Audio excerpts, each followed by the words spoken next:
I do not enjoy dancing on anybody's grave. I do not celebrate anybody losing their job, especially not this guy. Like, I've always liked this guy. We had a good relationship with this guy.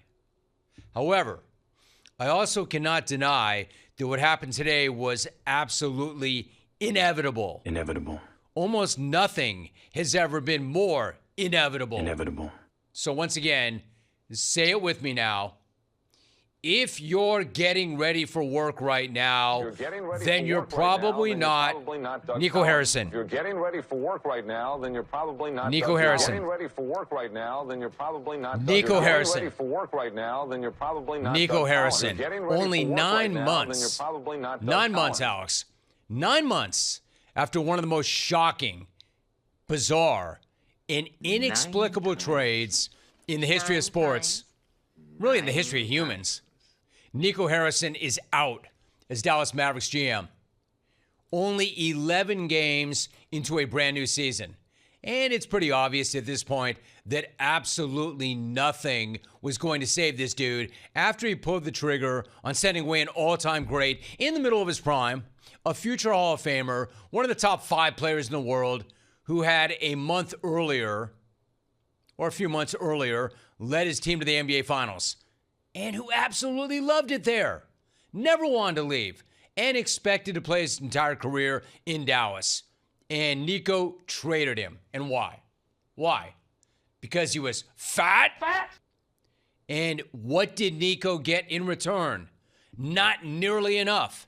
Hell, hardly anything at all.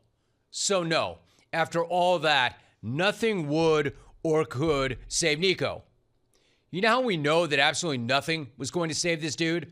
Because somehow, some way, he was gifted an absolute miracle in the draft, and it still did not save his ass.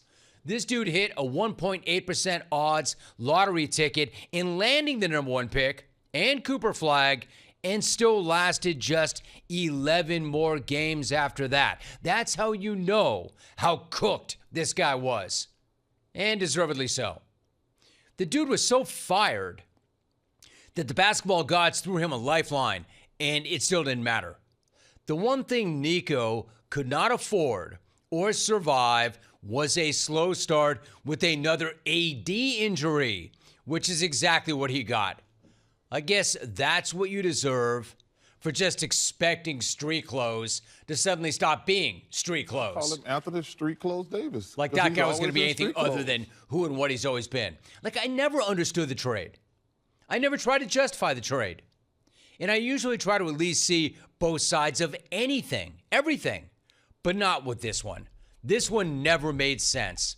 And neither did this notion that Nico was pushing at the time, that the trade was made in order to turn the Mavs into a win-now juggernaut, when the allegedly fat guy that he ran out of town had just led them to the NBA Finals. That logic never made sense. They already were winning now.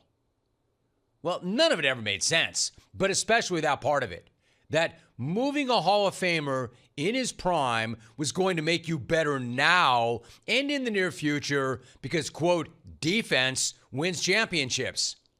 Nico must have had visions of AD as the first and only rim protector in the history of the league in street clothes. AD, what's good, baby?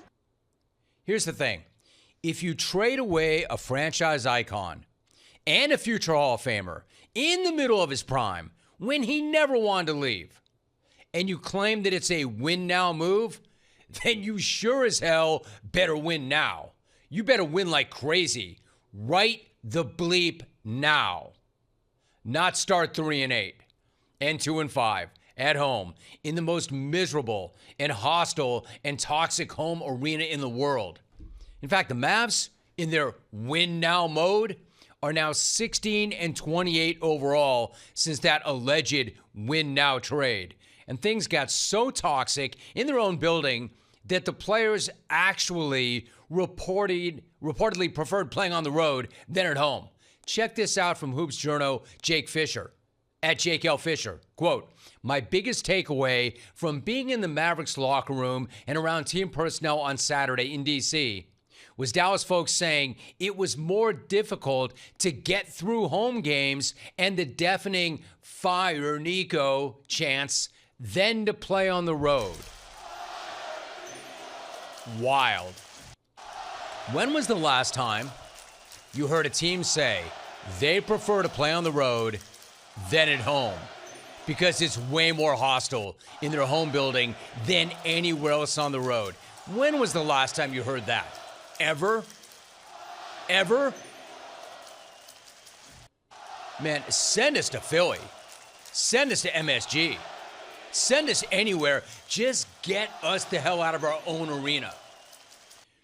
Turns out when you chant "Fire Nico" all night, every night, somebody eventually is going to hear it. It makes it pretty tough to keep a guy around when the fans are not showing up to cheer their own team, but rather they're buying tickets just so they can get a guy fired. Their own players were saying they want us to lose. Our fans want us to lose. That's how toxic it got. So pretty tough to keep a guy so toxic that the players feel like their own fans want them to lose, and the players would rather be on the road, where they're more warmly embraced, especially when the team's not winning and the guy that you bet on is hurt again. And meanwhile, the guy that you traded for, for being fat and not being in the best shape of his life ever, that guy, well, he's in the best shape of his life and he's balling the hell out. It is an all-time catastrophe, no matter what angle you try to look at it from. Nico rang the loudest fat alarm in the history of fat alarms. That only to have the guy go getting crazy shape, shredded, and playing out of his mind, averaging 37 a night and a near triple-double. Well, Street Clothes, the guy he traded for, that gave them a better chance to win right now, literally came into camp fat. Traded their superstar franchise because he was fat for somebody who came into camp fat. And then he immediately got hurt. And I'm not making that up either. Not only did AD come into Mavs camp fat, he had a reason. He had an excuse. He had an explanation. Quote, "This is what I always do." Here's what AD said at the beginning of Fat Month, or last month. Quote, "I kind of almost go into every season because I put on so much weight in the summer.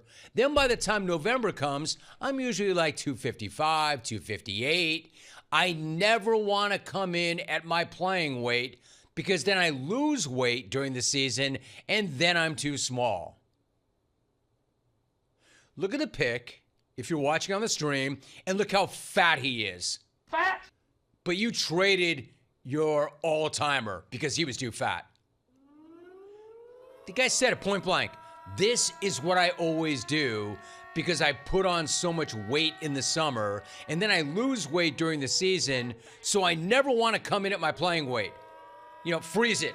I never want to come. He's getting fatter before my eyes. "I never want to come in at my playing weight." He actually said that. "I never want to come in at my playing weight." "I never want to come in at my playing weight," said nobody ever. It sounds like something Zion National Pork would try to feed us. Speaking of which, isn't it feeding time for Zion right about now? Anyway, hey, AD, here's a thought. Maybe the fact that you roll into every season with fat rolls looking more like Anthony Street Tacos Davis. After the Street Clothes Davis is the reason you always end up being Anthony Street Clothes Davis. Because he's always ever consider that? Clothes. Because you roll in here Anthony Street Tacos Davis, and then inevitably you become Anthony Street Clothes Davis. Have you ever thought of that? I don't know. Maybe you come in at your playing weight, and that won't happen. One thing to move on from one of the best players in the world and in franchise history because you have concerns about his conditioning and his health, only to move him for somebody who is older, not as good, and who has every bit the same concerns, if not worse, about his conditioning and his health. Like, holy crap. I didn't think it was possible, but the worst trade ever is actually still getting worse every single day. Make any of that make any sense. Actually, don't waste your time. You never will. That's how you get fired within 9 months of making a major trade. And my dude Nico had to know he was in deep, deep trouble last night when suddenly the owner was kicking it courtside with some teenager wearing a Luka Lakers jersey. Oh, are you seeing this on the stream? Yeah, that's not a bad sign or anything. And it somehow gets so much better when you hear the story of how that interaction came to be. Turns out that kid's family has season tickets right behind the owner. And on opening night, this kid was flipping off Patrick Dumont, the governor / owner. Flipping him off, dropping 4-letter bombs on him. I don't know about you. If I was with my fam and Jake or Logan did that, I'd have a word. Which is exactly what happened. His father scolded him and said next time he's at the game, you go find him and you apologize. So the kid rolled up on Dumont in his Luka Laker jersey and he apologized. And the best part, Dumont apparently apologized right back. The kid told The Athletic afterwards, and I quote, basically, Patrick was like, he feels horrible for the trade and he wants to make it up to us, end of quote. So that's what he did. He went Carl Lewis. Dumont sat down with this dude and was like, excuse me, my bad. I called it wrong. My bad, my friend. I'm sorry. My bad. I got it wrong. My bad, my friend. I'm going to get the firing right, my friend. But I did get the trade wrong. My bad, my friend. Excuse me, my bad. Shouldn't have traded the most popular, best player we've ever had. Sorry, my bad. So let's just forget that this same dude, Dumont, this is the same dude that tried to lecture us at the time of the trade. Remember what he said? Quote, if you're a real fan of basketball, you know this starting five will put fear into teams in the league. Well, I'll just throw that out there if you're a fan of basketball. Condescending much? Ignorant much? Age badly much? Horrible take much? If you're a fan of basketball, I'm just going to throw that out there. Are you? Are you a fan of basketball? Do you know anything about basketball? Too bad this guy can't fire himself. So, what now for the Mavs? And this take just keeps going. What now for the Mavs?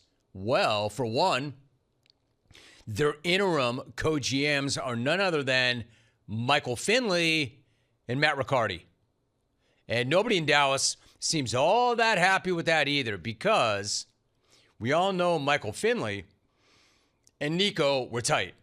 In fact, Mavs fan is convinced that Finley had something to do with the trade or signed off on it or maybe even pushed for the trade or at least endorsed it. Put it this way, he wasn't against it. He was not against it. And why would Mavs fan be convinced of at least that much, that he wasn't against it and was probably all for it? Probably because of that incredibly incriminating video from the Western Conference Finals 2 years ago. You know, the one where Luka was trying to celebrate a conference finals, winning one, and Finley was busy beer snatching him. He snatched the beer right out his hand. Look at this. Are you watching? There's Luka, legend, hugging it out. Yeah, anyway, give me that. Give me that. That's another 150 calories you don't need, big boy. The footage, given what we now know, really is incredible. When we saw it, we thought, wow, that's kind of weird. What is that? But now that we know what we know, that behind the scenes they're like, hey man, this dude is fat. Hey man, we can't extend this dude. We can't supermax a super fat guy. Hey, he's got a beer in his hand. Fat. There's a Fig Newton. Get that too. And I don't blame Mavs fan for having issues with this beer snatcher making any decisions going forward. Like they're thinking, wait a minute. So we finally got rid of the guy that traded the guy, but we're going to replace that guy with the guy who obviously had something to do with getting rid of that guy. Oh, okay. Even in the interim, given everything that's happened in the last 9 months, you can't have a worse optic than that. Well, other than how horrific it looks for the Mavs every single time Luka suits up in purple and gold, and then every time they suit up in their own jerseys. Speaking of which, the Lakers, who are playing really well, really should do Nico a solid and give him a Nico tribute video at their next home game. You know, kind of like a thank you, Nico moment of appreciation. Thank you, Nico. It's the least the Lakers could do. Hell, maybe Rob Lopelinka will even offer him a job. Because let's face it, Nico has done more for the future of the Lakers than Rob Lopelinka ever has. He might as well have an official job here in LA. He's earned it. If Pelinka had any sense and was a good dude, he would chip Nico off at least 25% of any paycheck he gets going forward, because Nico is 100% the reason that Pelinka will have that gig going forward. So if whoever had the under on, 15 games, how long Nico would last, you win. Or less. Less. More or less. How long will Nico last into next season as the GM? 15 games. More or less. If you took less, you got that easy. Easy. Man, what an ugly, toxic scene that was. And one more thing about Dumont. He signed off on it. He signed off on it. That deal does not get done if he doesn't sign off on it. And the other thing about Nico is, number one, horrible trade, worst trade ever. But what made it even worse was the way he did it, how stealthy he was, that he didn't get more. Never mind that you never, ever, ever, ever trade a Hall of Famer in his prime who wants to be there, who just had you in the NBA Finals, 5 minutes before. Never, ever, ever. You don't do that, period. But you really don't do that and then get what he got in return. Because AD has played 14 games. 14 games. And the greatest irony is you traded this supernova because you didn't trust that he'd be available. And now AD's been available for 14 games. And now he's 32.